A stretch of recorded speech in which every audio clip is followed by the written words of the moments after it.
নমস্কার বন্ধুরা, চৈতি সিম্পল কিচেনে সবাইকে স্বাগত। আশা করি তোমরা সবাই খুব ভালো আছো আর আমিও ভালো আছি।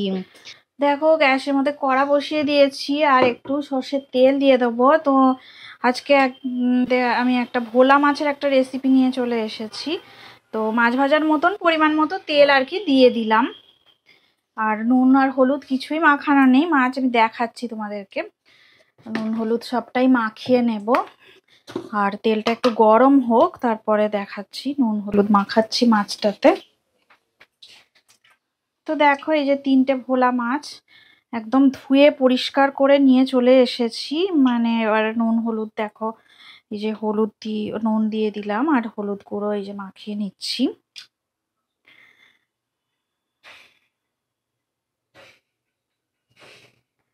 তো চলো সুন্দর করে মাখিয়ে নিই। আর এদিকে দেখো তেলটা বেশ গরম হয়ে গেছে, তো মাছগুলো এবার দিতে হবে। ভালো মতন গরম হয়ে গেছে, মাছ মাখানো হয়ে গেছে। এই যে এবারে দিয়ে দেব। দেখো, ভোলা মাছ দিয়ে দিলাম। তো একটা রেসিপি, এমনি সাধারণ রেসিপি। তো আমি কিভাবে বানাই সেভাবেই রান্নাটা আমি তোমাদের সাথে শেয়ার করছি। তো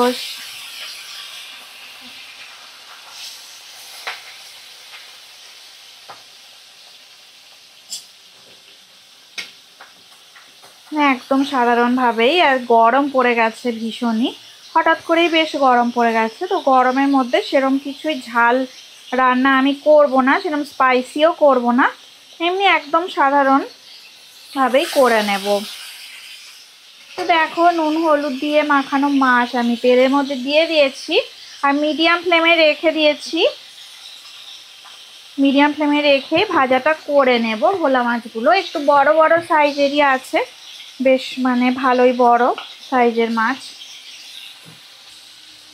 তো চলো মাছগুলো ভালো করে ভাজা করে নিই, এপাশ ওপাশ সুন্দর করে ভাজা করে নিই, তারপরেই রান্নাটা করে নেব।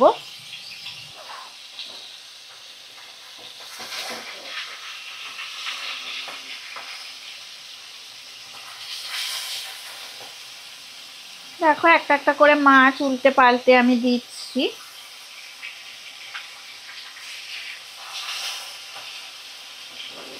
তো ভোলা মাছ এত সাবধানে ভাজতে হয়, খুবই নরম মাছ, খুব সাবধানে ভাজা করতে হয়। তো চলো মাছগুলো ভালো করে ভাজা করে নিই, তারপরে ফিরে আসছি। তো দেখো, সমস্ত মাছ ভালো করে ভাজা হয়ে গেছে। এবারে কড়া থেকে মাছগুলো আমি আস্তে আস্তে তুলে নেব, একটা পাত্রে তুলে নেব।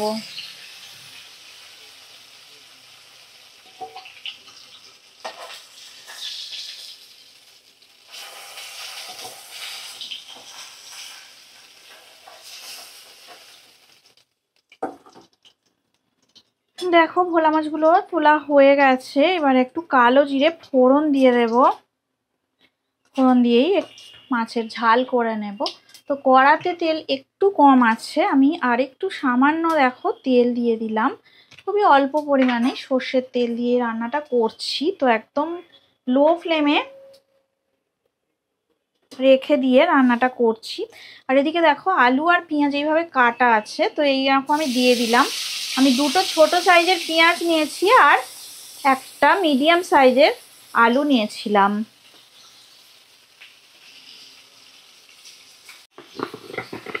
তো সামান্য একটু নুন দিয়েছি আর কি, অল্প করে একটু নুন দিয়েছি আর একটু হলুদ গুঁড়ো দিই। হলুদ গুঁড়ো আর নুন দিয়ে একটু ভাজা করে নেব। আর ফ্লেমটাকে আমি দেখো এখনো মিডিয়াম ফ্লেমে করে রেখে দিয়েছি। সিম্পল একটা রান্না আজকে করব।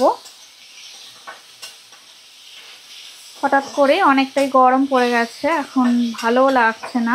আর যখন ওয়েদারটা একটু ঠান্ডা ছিল 2-1 দিন আগে, তখন এই মাছটা আনা। তো মাছটা যখন আনা হয়েছিল তখন ওয়েদার এতটাই গরম পড়েনি, এখন বেশ ভালোই গরম পড়ে গেছে। তো মনে হচ্ছিল এই রান্নাটা করব না। তো এদিকে ভোলা মাছ এমন একটা মাছ যেটা সব সময় ঝালই করতে হয়, এটাই একটা সমস্যা।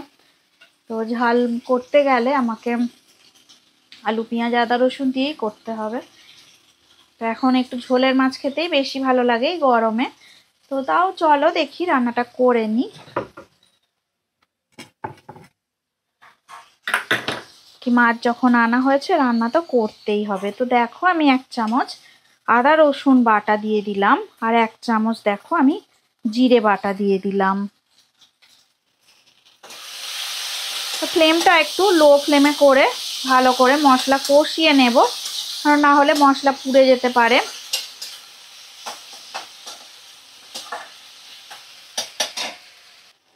আর দেখো আমি কাঁচা লঙ্কা দিয়ে দিচ্ছি।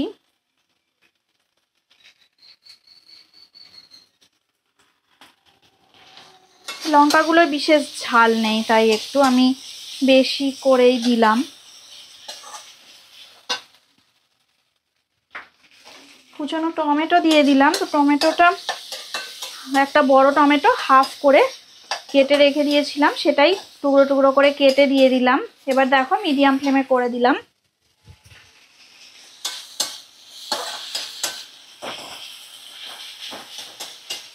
তো ভালো মতন কষা কষা হয়ে গেছে। এবারে দেব জল।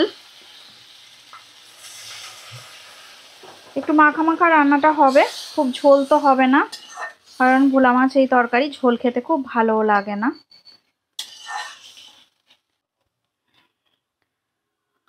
তো ফুটে গেলে আমি মাছগুলো দিয়ে দেব। দেখো তরকারিটা ফুটে গেছে। তো ভাজা ভোলা মাছগুলোকে আমি দিয়ে দেবো এবার।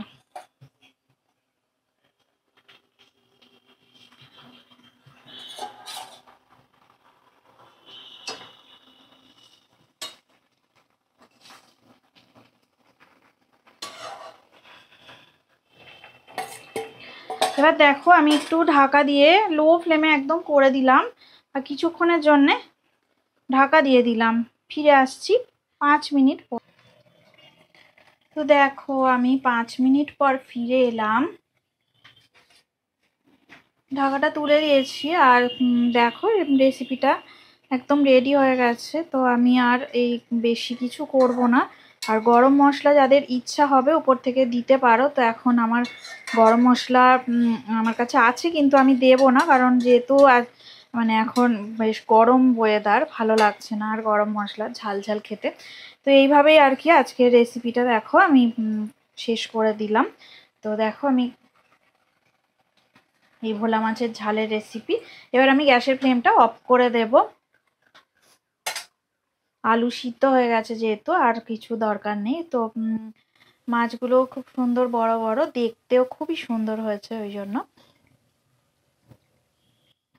তো একদম সাধারণ আলু দিয়ে টমেটো দিয়ে ভোলা মাছের ঝোল টাইপের ঝোল রান্না করলাম।